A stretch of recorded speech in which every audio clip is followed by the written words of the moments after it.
dagat. Nandito kami sa sasakyan, hindi kami makababa.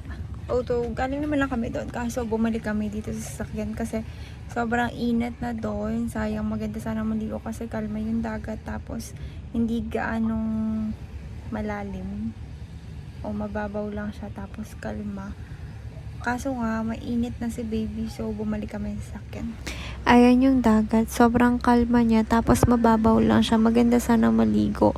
Kasi hindi gaano masakit sa balat. Hindi pa super init naman. Kaso hindi na pwede kay baby yung init na yan.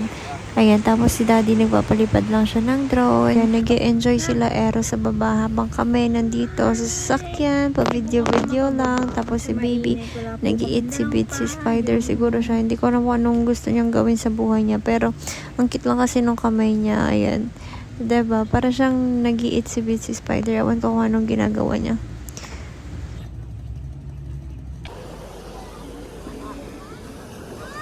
Ayun, that's all for today, guys. So, hopefully, sa sunod makapag-video tayo ng ganito na mas mahaba. Medyo nahihiya pa kasi ako sa camera, pero i-overcome natin yun sa sunod. Ayan lang. If you like this video, huwag niyo kakalimutang mag-subscribe, mag-thumbs up, tapos mag-comment. Kaya pwede kayo mag-suggest ng ibang videos na gusto nyong makita sa vlog namin. Ayan, try natin kung magagawa natin siya. Thank you so much, guys!